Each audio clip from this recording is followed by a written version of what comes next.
people's lives are genuinely transformed by education. The opportunity people have, actually having the opportunity to come and study somewhere can really change someone's outlook. It changes their perspective. It's not just for the individual, it's immensely powerful because personally their lives can be transformed and their outlook can be transformed, and they can do things that they would never have been able to dream that they were capable of. And it really gives them the confidence to think, I can do anything, and my ideas might even be able to change the world. Welcome to the Independent School Podcast. Thinking and acting strategically is the key to both securing the future of your school and helping to build a more equal and just world. My name's Juliet Corbett. I'm a consultant, speaker and facilitator, specialising in helping independent schools. In this podcast, I translate tried and tested strategy and fundraising techniques into a language that works for schools. So if you're a senior leader in a private school and you want your daily work to feel less exhausting and more strategic, and if you want once more to feel the joy of making the world a better place through education, then you're in the right place. Welcome, and let's get started on this week's episode. Hello and welcome to this week's episode, where I am thrilled to be joined by Fran Malarée, who is the Fellow and Development Director for Churchill College, part of the University of Cambridge. So Fran and I talk in this episode about regular giving and also giving circles, and it's a really important episode for anyone who's looking to take that next step in maturing their development function, really stepping up their fundraising to create a larger number of regular donors and then systematically increasing the number of major gifts donors as well. So Fran Malarée has over 20 years of experience in alumni relations and fundraising within higher education. She's been the Director of Development at Clare College and Girton College, both within the University of Cambridge, and has been the Director of Development for Churchill College in the University of Cambridge since 2017. As I'm an alum of Churchill College, I'm particularly pleased to see the college's fundraising in such capable hands. During this career, she has personally raised several 7- and 6-figure gifts, and she's also chair of the Cambridge Development Directors Committee, giving her an excellent oversight of the fundraising trends across the colleges within Cambridge University. Really quickly, before we dive into the detail, I want to make sure that you make the most of the time you invest listening to this podcast. And the best way to do that is to make sure you grab a copy of my free ebook, The Strategic Independent School Leader. It outlines how to answer the 6 essential questions that will clarify your school strategy and secure its future. In the world of business, strategy can be full of jargon, but it doesn't have to be that way. This is a jargon-free tool tailor-made to help private school leaders think and act more strategically. Download your free copy today at www.consultjuliet.co.uk/ebook. So let's dive into this conversation with Fran Malarée, and I hope you find lots of little nuggets of gold for your fundraising activities within your school. So welcome to the Independent School Podcast, Fran. Hi, Juliet. It's really good to be here. So thank you for spending the time with us today, not least because I'm always asked questions about how the school sector compares to the Oxford and Cambridge University colleges. So the first question I wanted to ask you was to give us a quick kind of briefing on how on earth it works within Cambridge University, because you have college development offices and a university development office. So how big are each of those offices, and what kind of ways of working have you found that work between the two levels of development? Well, Cambridge is quite a complex organisation. So there is the central university office, and then there are 31 colleges which are affiliated to the university and part of it. But the colleges are separate charities in their own right. So there are 31 development and alumni offices, and now all colleges have an alumni or an alumni development function. And basically, the way they work with the university is that we share prospects at the very high levels, but the people that are under £1 million capacity are mostly dealt with by college development offices or college alumni offices. And most college teams are actually not very large. I mean, a lot of them are 5 people full-time equivalent. Yeah. So how many do you have at Churchill? So at Churchill currently we have 4.5 full-time equivalent staff. That's including myself. Yeah. And roughly how many alumni are you serving with that? And we're in contact with 10,500 alumni. Yeah. One of the things that I really reflected on, because having worked quite a lot within Oxford and Cambridge University colleges, is actually there's a lot more similarity to some extent between those colleges and the school sector than there is between higher education university fundraising, because of the scale is just so much different. So really interesting to hear your reflections on how things are going within the Cambridge colleges, because I think there are definitely lessons to learn for the school sector.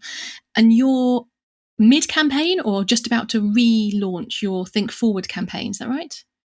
Yes, well, we actually launched our Think Forward campaign in a soft way last year, which was obviously 2020 and the year of the pandemic. Yeah. Basically, we were going to do an in-person launch at the Churchill War Rooms, but we had to postpone that. We're hoping to do that later this year, but who knows? So we took the decision to do a soft launch in September 2020. It was the college's 60th anniversary, and it seemed a really good opportunity to just tell our alumni about why we're doing a Think Forward campaign, which is mainly for the endowment, what the main objectives of the college are, and our plans for the next 60 years. So we did actually take the opportunity to do it during the pandemic because our audience was more likely to be at home. Yeah, exactly. And I'm sure all the way through 2020 you were kind of having to make those split-second decisions almost as the different conditions were changing, and you could and couldn't have events, and making decisions around telephone campaigns and things like that. So you've done a soft launch, so you're still obviously talking to major donors. Have you also done telephone campaigns during that time? Yeah. So what we did was, the way we soft launched it, we had done a video. We did a campaign website which was very specific, and it can be viewed. It's linked to our main college website, and it's called thinkforward.chu.cam.ac.uk. So that we had to actually put quite a lot of resource into doing a campaign microsite, which is separate from our main college fundraising website, because we wanted the site to do things that our main website can't do very easily. Yeah. And we'd also invested in a campaign video. So we had all those ready to go for the live launch. So what we did is we actually did a soft launch with emails and also with a telephone campaign in September. So we mailed everybody out that we were going to call. We did also a direct mail piece to those who weren't in the call pool. And that was how we actually soft launched the campaign. And obviously the emails that we sent had a link to the video, so people could watch the campaign video.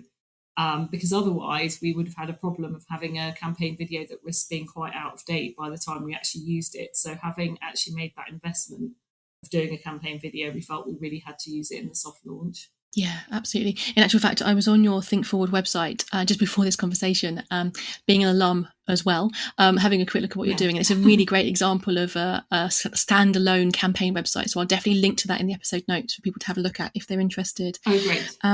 So one of the things that I've observed quite a lot happening is everyone always thinks, oh, Oxford and Cambridge, it's so easy for them.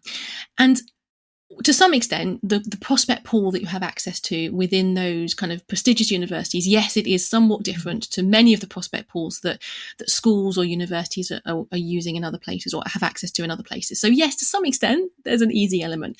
Mm-hmm. But what I've seen from my work is that it certainly isn't easy, even with that good prospect pool. And what is required is a continued and sustained investment over a number of years, and a real sense that you are creating that regular giving or annual fund foundation on which everything else is built.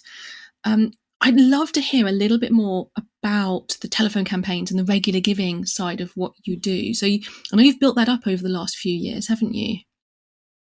Yes, because it was one of our core objectives was to increase the number of regular donors. So when I arrived at Churchill, the participation rate in most years was hovering around 5 to 7% of our addressable alumni making a gift, mm-hmm. whereas some Cambridge colleges, even back then, 4 or 5 years ago, were hitting 20% plus making a gift. So we obviously had some way to go to be up with the best performing colleges. So we did have a target to increase that. And we did it by investing quite heavily in the annual fund. Yeah. So one of the things that was happening was the college was not doing a telephone campaign every year. So we started doing a telephone campaign every year, which is about 3,000 alumni, addressable alumni, in the call pool. And we do that with consultants. Yep. And we haven't increased the size of the team to deliver that at all. We did it with our existing team. And the other thing we did was make sure that we did a direct mail piece to everybody that wasn't in the telephone campaign pool. So everybody gets a direct ask, either by, well, the top prospects get taken out for face-to-face. So they're a very small number, of course. But everyone on the annual fund side either gets a telephone call from a student or a letter informing of this, and we try and reach them, or a direct mail piece. And in more recent years, we have actually started dividing up the direct mail piece into those over, we're actually only mailing those over the age of 60, and the others are actually getting an email, because actually we've done quite a lot of work on collecting emails and checking that people are happy for us to have them. And that's been very successful at increasing our participation. Fantastic. And so just for people who are listening who might not be aware of the exact what we're talking about by participation rate, so this is the number of donors that you have from a particular group, so let's say your alumni community, divided by the addressable or contactable alumni that you have access to get a percentage. So that's what Fran's talking about here. And one of the things that a mature development office can do a really kind of useful KPI around is tracking that participation rate. And it's about building it slowly over time and actually obviously building up, but what you'll often find is that sometimes it can then stagnate and even fall again. And that's sometimes to do with not having that regular pattern of things like telephone campaigns and giving days to keep that participation rate higher. And Fran, what you've shared with us there, that idea that you're actually doing telephone campaigns annually. So it's a rhythm that you've got into, as you say, you're using consultants, so you don't have to increase the number of permanent staff within your team. And do you ever find that, a lot of people would say, do you run out of people to call? Have you ever found that? Well, we have thought possibly that we should make the campaign slightly shorter, but we don't really run out of people to call because there's an awful lot of people we don't reach when we do a phone campaign. So we have just finished one. It was 2.5 weeks. The consultant said we could have got away with 2 weeks. Yeah. But we probably would have still ended up with a lot of people we hadn't reached. And what happened with the extra, there were sort of extra people that we called, and those were really good thank you calls. So actually, even if you start to run out towards the end, you can put people back in where people may have been travelling, and you try them again later in the campaign. Or there are people that actually it's worth doing a thank you call, especially if they're a regular donor and you want them to carry on giving, because there's nothing that our alumni like more, and I'm sure it's the same for schools, than talking to somebody who is experiencing what they experienced, but is experiencing it now, whereas they experienced it 30, 40, whatever, however many years ago. Yeah. And is that really personal connection on the phone is really, really important. Absolutely. One of the things that we've seen a trend with, I don't know if you're going to ask this question, but one of the things we've seen a trend with is that some colleges in Cambridge, and I think it's also true in Oxford, have started not doing an annual fund telephone campaign every year, but have switched to doing a giving day one year and an annual telethon the next year. So it's an alternate giving day telethon. But I actually think that if you can do it, it's best to do both, or at least best to do a telephone campaign over a giving day, because the problem with digital fundraising is that people's emails can just get put in a spam folder. Your institution may not be on the person's list. They may not have given you the email address they check. And whereas with a phone call, if you've got mobile numbers of your alumni, you actually probably will connect with them in some way. Yeah, I think you're right. And I think to some extent, although they're both serving that regular giving segment of what we're doing as fundraisers, they're actually serving quite a different purpose as well. So giving days can be really effective at reaching a new audience, perhaps a slightly more digitally kind of aware audience. Tends to be, I mean, you can do them for regular gifts, but you tend to get a lot of one-off donors and new donors. So that kind of expanding your message and encouraging donors from new audiences to give, even if it's just a one-off donation at a kind of participation rate level, so a kind of low level, they're really fantastic for that, for giving days. Whereas telephone campaigns are absolutely fantastic at securing those regular gifts. So either completely ongoing or a kind of 3 or 5 year donation where where you can get them to commit, but also then you can put them back into the pool for those thank you calls. So you're not just getting the money and then ignoring them for 5 years. Yeah. You're getting the money, and then once they've got into that rhythm of a regular donation, you're getting them into the rhythm of receiving a kind of a more semi-regular thank you call. And I think that segmentation is critically important, and it is so effective to do that over the phone. Yeah, and so we've increased our, I mean, just to add, we've increased our participation now to 18%. Fantastic. So we've gone from having 7 to 18% in 4 years. And that is largely because we have started doing annual phone campaigns, and also we have tried sort of mass marketing emails. We haven't done a giving day yet, we're planning to, but we have started doing mass marketing emails with a link to donate. And we've done crowdfunding using the Hubbub crowdfunding platform. But I think it's the telephone campaign that's the main driver, actually just making sure it's regular. And it's usually in June or September in our case. We're actually about to switch from June to regularly doing them in September every year. So it's sort of vaguely around the sort of summer, sort of that sort of time at the moment. But that works for the college. But I do think it is, as you say, that is doing a different thing, because I think you are more likely to get people to sign up to regular gifts if you speak to them. Yeah. And also have sort of consistent messaging around what you're asking for. That's the other thing.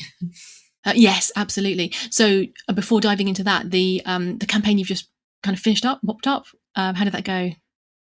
Well, that went really well. I mean, we had a giving rate of nearly 60%. So 60% of those we spoke to actually made a gift. Brilliant. And we raised over £350,000 in a 2.5-week campaign.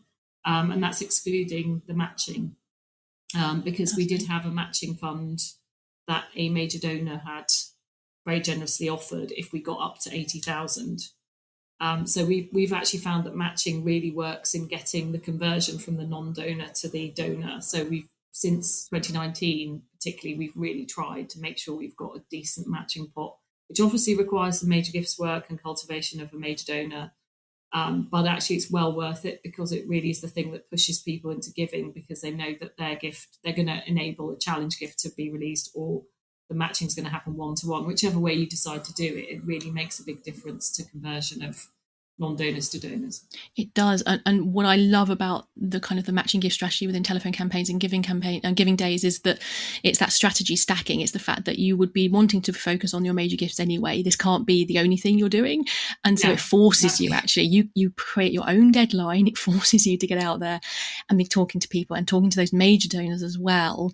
And for some of them, not all of them, but for some of them, the fact that they are then unlocking others to give at a lower level is really enticing for them as well. So it's kind of stacking all of your strategies together and then making them work, which I think can be incredibly effective. And those are fantastic results. And clearly that has paid your consultant. It has allowed you to pay your staff, because although you haven't massively increased your internal staffing, there will be quite a bit of work that they're undertaking. Clearly well covered your costs and a lot more. So that's brilliant. Yeah, the cost is about, for us, it's about £35,000 a year. But if we're making 10 times that, and then that includes all the student costs, because obviously we employ about 13 students, 12 to 13 students for the campaign for 2.5 weeks. So it's the student wages and the consultants, and the students here get, they have had a meal subsidy and a room subsidy as well. Yeah, because we have to do it in the holidays. So, which is probably the same with schools. So that is also factored into that cost. So it's well worth the investment for the income generated. Absolutely. But even more longer term, as you say, just for the actual getting people into the habit of giving, because if they haven't heard from you for years and years, and then you suddenly start calling them, that's when people think, well, why should I give now? You know, if they're sort of aged 50 and they have not heard from their college or their school for years, for any reason. So I do think it does have to kind of go hand in glove with a good alumni relations program of some kind, even if it's just a reunion every so often or some kind of networking. But I think it really does, it really is about making sure you've got a consistent annual program, as you say. Yeah. And the other things that you just mentioned before about that consistency of what you're asking for, and having that sense of a real thread that runs through your fundraising about the transformation that you're seeking to achieve and the impact on people. I think that's equally important, and that there be a natural thread that runs through your major giving work as well as your kind of regular giving work. Even though you might be talking to people about slightly different projects, there's that sense that all of this is rooted in the values of your organisation and its strategic priorities as well. Yeah, I mean, we have very, very clear, we have a very clear case for support, and usually in the telethon, it's very much focused on student support, but we have had a focus on the endowment. So we are talking about endowed student support, not only expendable bursaries. Mm-hmm. So the fact that we're looking for funds on the major gift level for the endowment in the Think Forward campaign, and that's across student support, teaching and research, and unrestricted funding, it then does create a real consistency of our case for support, particularly because one of the first things people say is, I thought that Cambridge colleges were rich. Why do you need funding? And that can lead to a really good conversation about how our education is funded, which, a lot of people don't realise, that the tuition fee doesn't cover the costs of educating each undergraduate and doesn't cover the cost of graduate students' education either, even though that's mostly delivered by the university. So it is actually just a really good to actually talk about that and actually get some, if you can get transparent information about why your institution needs the funding and make sure that the callers are quite well briefed on that, that also is really helpful.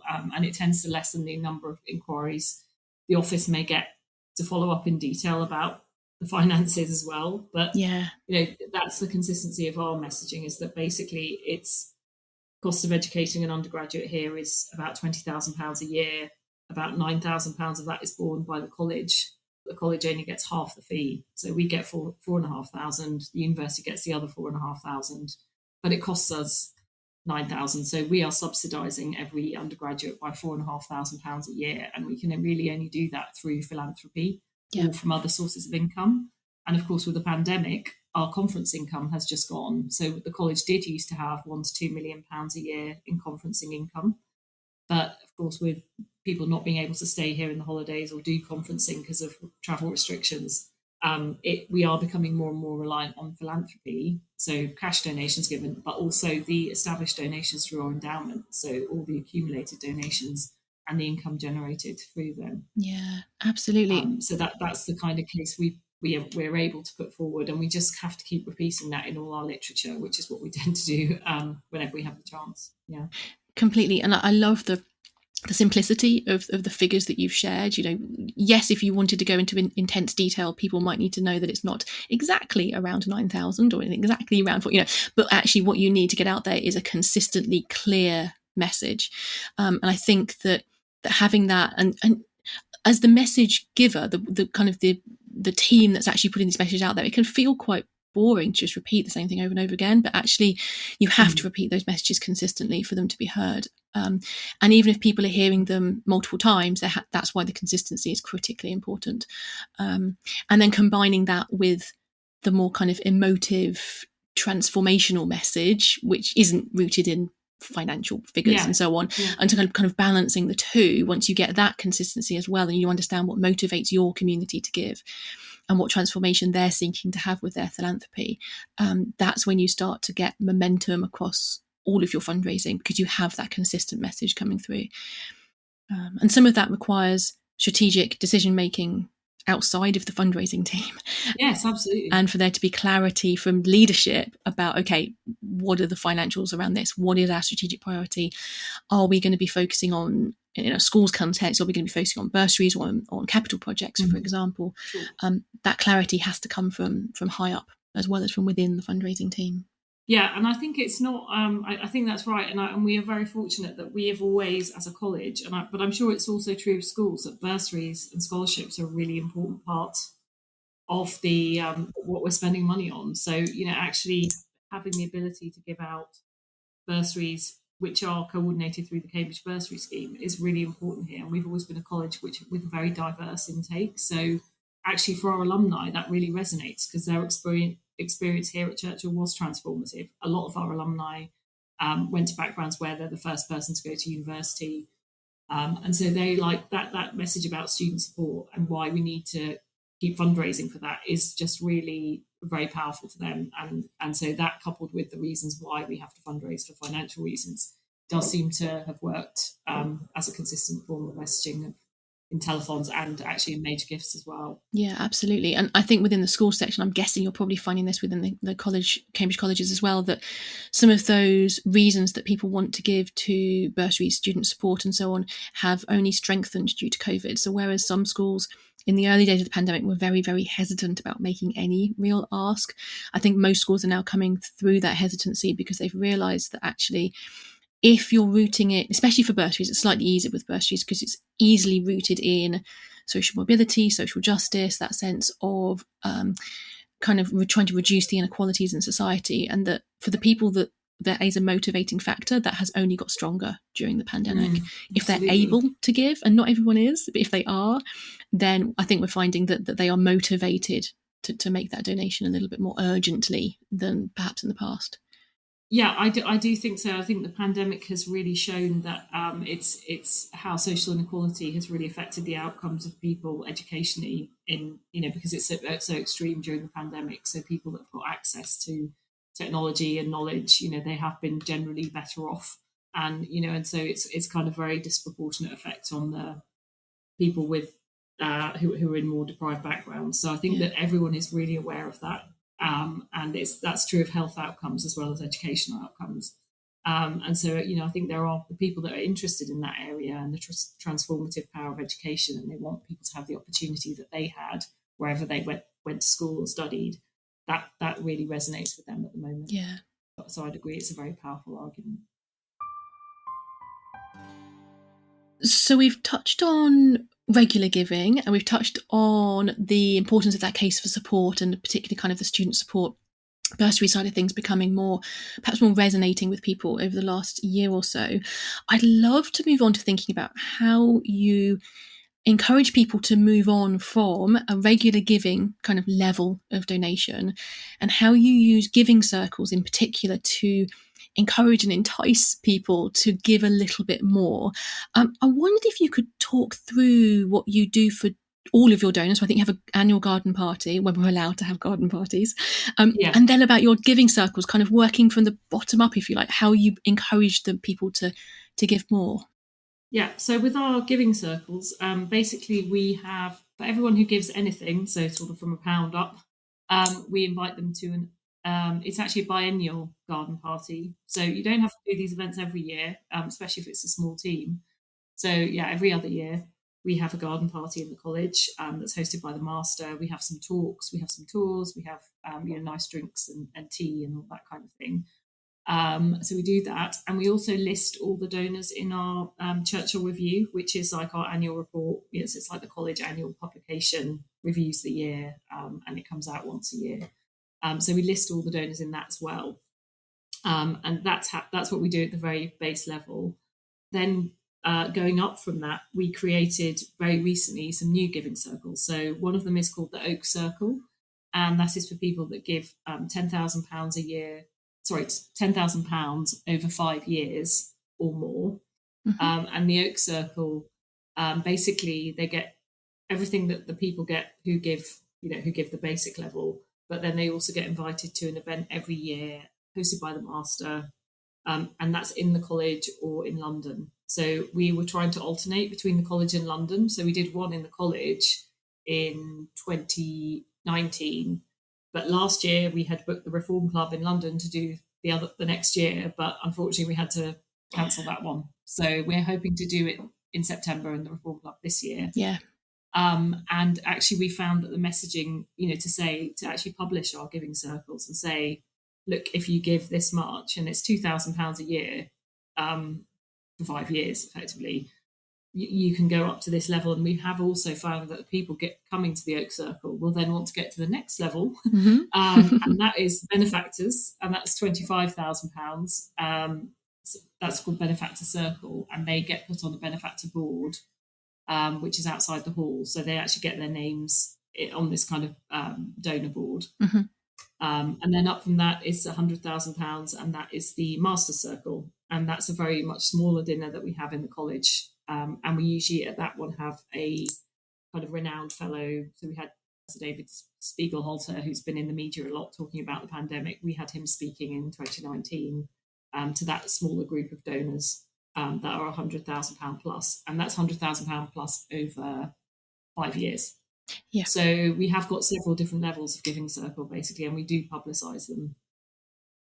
So what I'm fascinated about is from a prospective donor's point of view, there's the sense that they know that they're going to be stewarded and thanked in a way that they would expect upfront, because you're promising what you would do. I mean, obviously, if you got a significant donation, there would be an expectation that you would be stewarding them. But in this sense, it just has that clarity, doesn't it? And for some donors, not all, depends on their motivation, but for some donors, having these steps on a ladder that you can step them up and having them understand that there are others who give even more, for those who are able to, it does entice them and encourage them to give a little bit more and to step up a little bit further up that ladder. Do you find that they're transparent in the sense that that's what they're doing and that's how it works?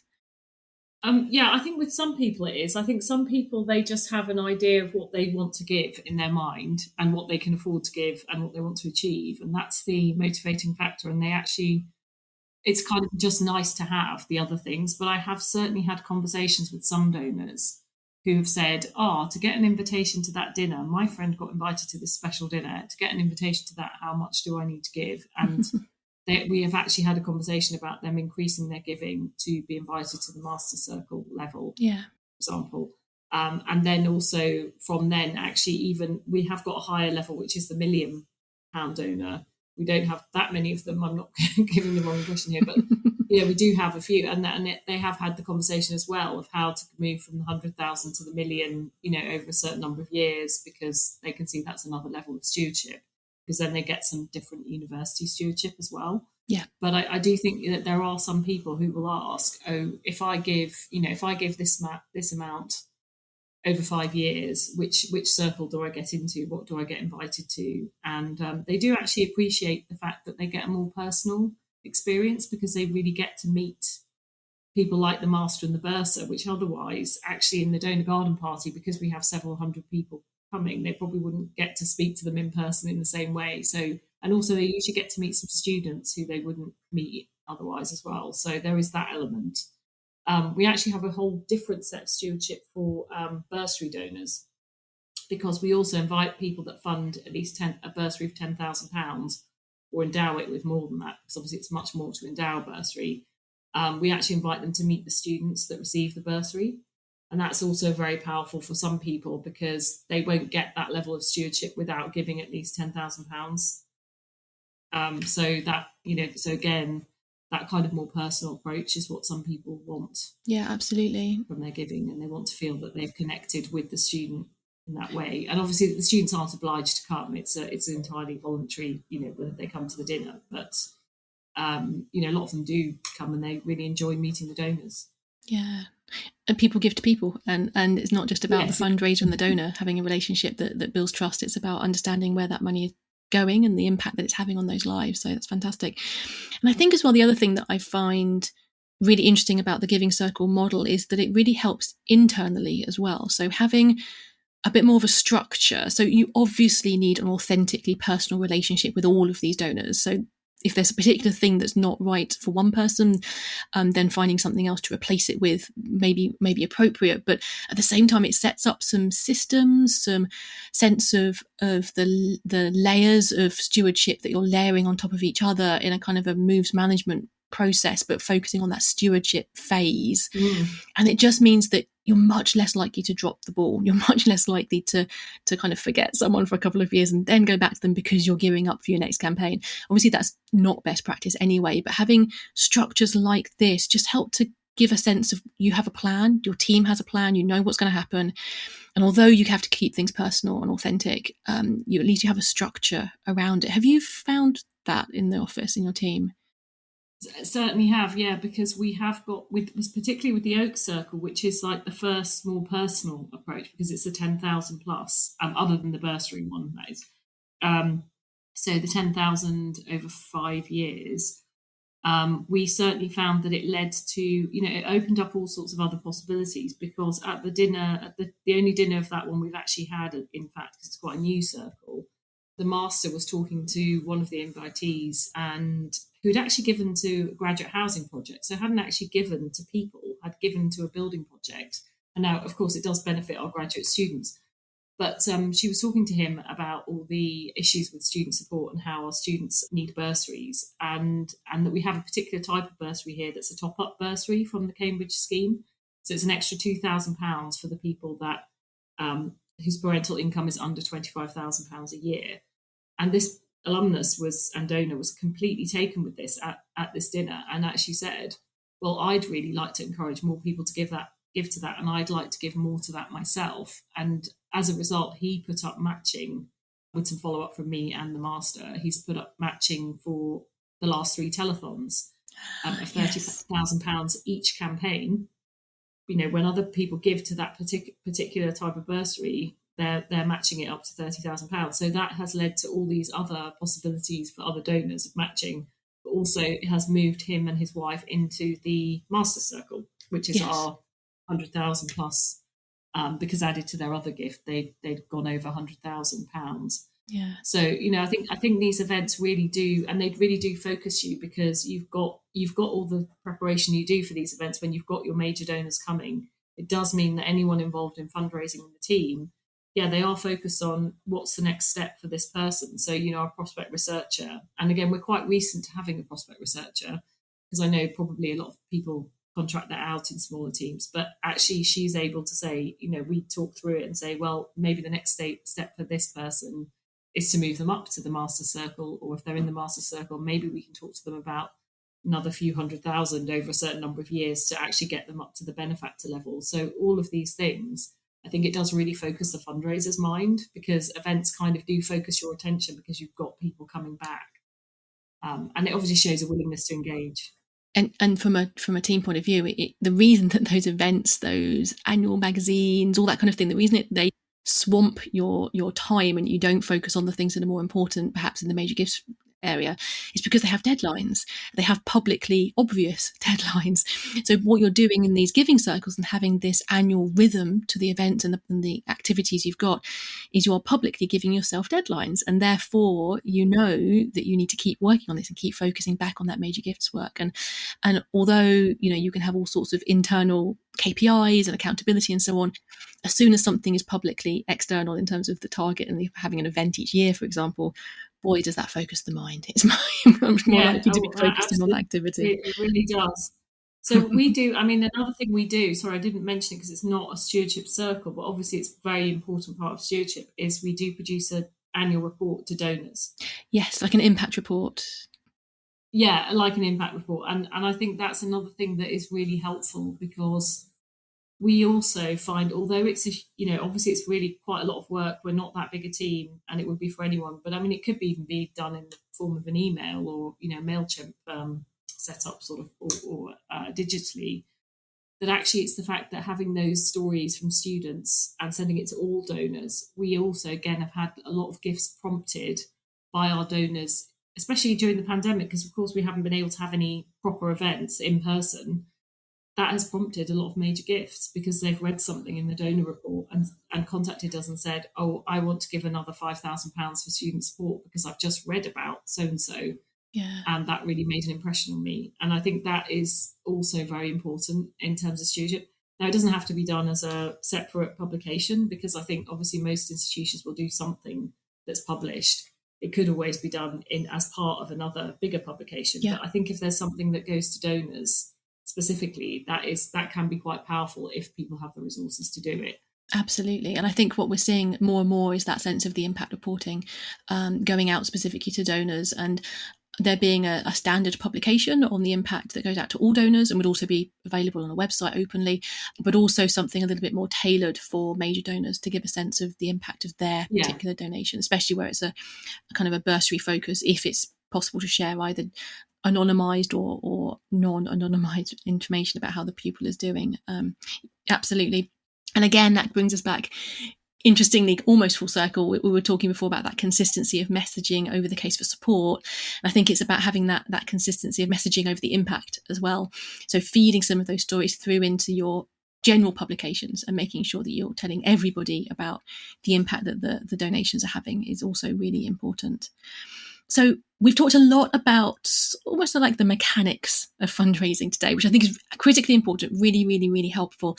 I just wanted to finish off with the last question, thinking a little bit more about the kind of the emotion side. So you have been fundraising within Cambridge University colleges for over 20 years, I think now, Fran. There must be a root cause of something that motivates you. And I'd be fascinated to know what that is, whether it's something to do with social mobility or social justice or to do with excellence in education. What is it that's driven you to have this career in education? I think it's a transformative power of education. Now, I know it sort of sounds cliche, but I think, people's lives are genuinely transformed by education, the opportunity people have, and it's education at any level. So obviously, in some parts of the world, the critical thing is primary education. That just has been shown to have such a fantastic knock-on effect, particularly if girls have access to education. It completely transforms their lives. But, in countries like the UK, actually having the opportunity to come and study somewhere can really change someone's outlook. It changes their perspective. It can, it basically is contributing to really good things happening in society. So it's not just for the individual, it's immensely powerful because personally their lives can be transformed and their outlook can be transformed and they can do things that they would never have been able to dream that they were capable of because they've been given an opportunity, particularly to study, if they study at an amazing school or an amazing university like Cambridge.